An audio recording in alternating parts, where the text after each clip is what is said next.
हमारे चैनल को सब्सक्राइब करें, लाइक करें और बेल आइकन को जरूर प्रेस करें। शुक्रिया। रामपुर गांव के बीचों बीच एक हवेली थी। गांव वालों का मानना था कि उस हवेली में भूत और चुड़ैलें रहती हैं। कई बार उस हवेली से रातों में अजीब अजीब सी आवाजें आती थीं। एक दिन गांव वाले चौपाल में बैठे हुए बातें कर रहे होते हैं। अरे गाँव वालों, कल रात को मैंने उस मनहूस हवेली से रोने की आवाजें सुनी। अब हम क्या बताएं सरकार, हमारा घर तो उस मनहूस हवेली के पास ही है। हमें तो रोज ही किसी औरत के चिल्लाने की आवाज आती है। सही कहा था भैया, हम तो कुछ दिन पहले एक बकरी को उड़ते हुए उस हवेली में जाते देखा हूँ। लगता है उस हवेली में कौनो भूत का साया है। अरे चेचा, वहाँ कौनो भूत चुड़ैल नहीं बल्कि कोई राक्षस रहा था। हाँ, अरे एक दिन तो मैंने किसी के जोर जोर से हंसने की आवाजें भी सुनी है उसी हवेली से। हाँ। सुनील की बातें सुनकर और गांव वाले भी अपने साथ हुई घटनाएं सरपंच जी को बताने लगते हैं। तभी वहां खड़ा दीनू बोलता है। अरे सरपंच जी, मैं तो कहता हूँ आपको ये हवेली गिरवा देनी चाहिए। न रहेगा बांस, न बजेगी बांसुरी। देखो गाँव वालों, ये कोई आसान बात नहीं है। इसमें कई कानूनी पचड़े भी होते हैं। कल को कोई इस हवेली का असली मालिक आ गया तो नहीं, हम इतनी जल्दी इस पर कोई फैसला नहीं ले सकते। बात तो सही है सरपंच जी की, लेकिन मैं तो कहता हूँ इस हवेली के चारों तरफ दीवार ही बना देते हैं, जिससे इसके अंदर से ना कोई आ पाएगा और ना कोई जा पाएगा। कल्लू की बात सुनकर सरपंच जी को गुस्सा आ जाता है और वो बोलते हैं। कैसी बातें कर रहे हो कल्लू? हवेली के चारों तरफ दीवार? लगता है तुम सब लोगों का दिमाग खराब हो गया है, या तो तुम लोग डर गए हो। थोड़ा सब्र करो, मैं कोई ना कोई रास्ता जरूर निकालूंगा। ऐसा कहकर सरपंच जी वहां से चले जाते हैं। एक दिन रमेश नाम का एक गांव वाला हवेली के पास से जा रहा होता है। तभी उस हवेली के पास एक खूबसूरत लड़की को वो देखता है। वो उस लड़की के पास जाता है और बोलता है। अरे तुम कौन हो और इस हवेली के पास क्या कर रही हो? तुम्हें पता है ना ये भूतिया हवेली है, चलो यहाँ से जाओ। रमेश की बात सुनकर वो सुंदर लड़की हंसने लगती है और बोलती है। मेरा नाम रूपा है और मैं इस हवेली की मालकिन हूँ। मैंने तो इस हवेली में कोई भूत नहीं देखा। लड़की की बात सुनकर रमेश घबरा जाता है और बोलता है। हाँ, हवेली की मालकिन, लेकिन इस हवेली के किसी भी मालिक को किसी ने नहीं देखा। लगता है मजाक के लिए मैं ही मिला हूँ तुम्हें। मतलब मैं तुमसे मजाक क्यों करूंगी, मैं सच कह रही हूँ। अगर तुम्हें विश्वास ना हो तो तुम मेरे साथ चल सकते हो हवेली के अंदर। लेकिन रूपा की बातों में न जाने क्या जादू था। उस लड़की के पीछे पीछे उस हवेली की तरफ चल पड़ता है। रूपा और रमेश हवेली के अंदर पहुंचते हैं। रूपा रमेश से कहती है। आप पहली बार हवेली में आए हैं, मैं आपके खाने के लिए कुछ लाती हूँ। ऐसा कहकर रूपा वहां से चली जाती है। रमेश हवेली में घूमने लगता है। तभी रमेश के पीछे से रूपा की आवाज आती है। अजी सुनिए, देखिए ना मैं आपके लिए खाने में क्या लेकर आई हूँ। जैसे रमेश रूपा की आवाज सुनकर घूमता है, वहां का नजारा देखकर घबरा जाता है। वहां एक सरकटी चुड़ैल खड़ी होती है, जिसने अपना सर अपने हाथ में पकड़ा होता है।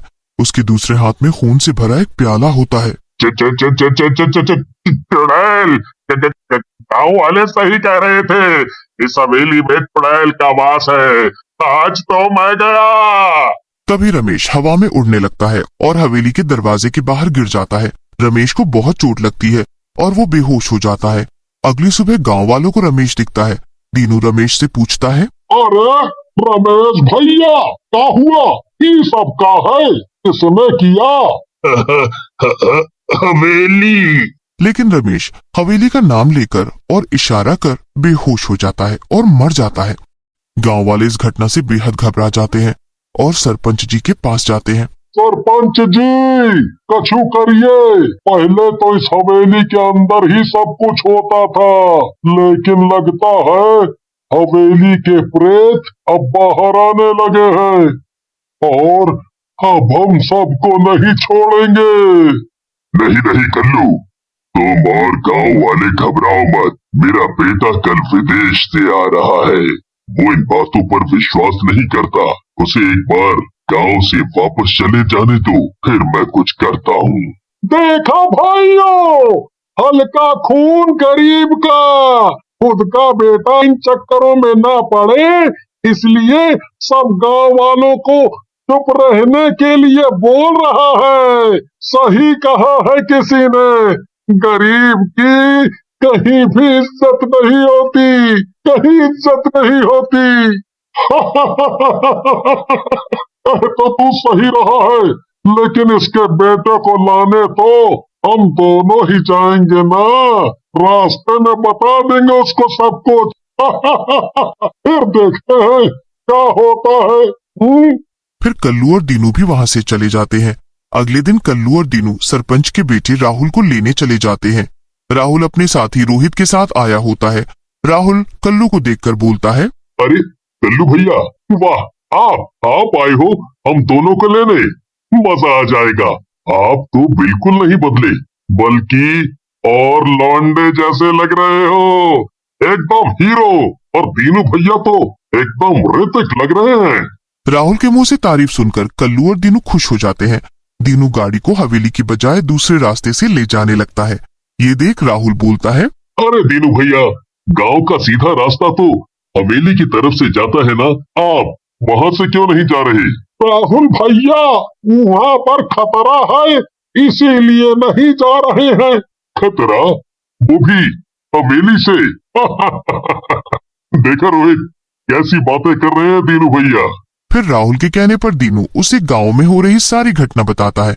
फिर राहुल और रोहित को घर छोड़कर दीनू और कल्लू भी अपने घर चले जाते हैं। कुछ दिनों गांव में रहने के बाद एक दिन राहुल और रोहित सरपंच जी के पास जाते हैं और बोलते हैं, पिताजी, मैंने गांव वालों से इस हवेली के बारे में काफी सुना है। मैं उस हवेली के अंदर जाकर देखना चाहता हूँ, वहाँ क्या चल रहा है। राहुल की बात सुनकर सरपंच जी घबरा जाते हैं और बोलते हैं, नहीं नहीं मेरे बच्चों, मैं तुम्हें ऐसा नहीं करने दे सकता। वहाँ खतरा है, वो हवेली मनहूस है। पिताजी, आप कैसी बातें कर रहे हैं? आजकल के जमाने में ऐसी बातें कौन करता है? और फिर गांव वालों के लिए भी तो हमारा कुछ कर्तव्य बनता है। मैं तो वहाँ जरूर जाऊंगा।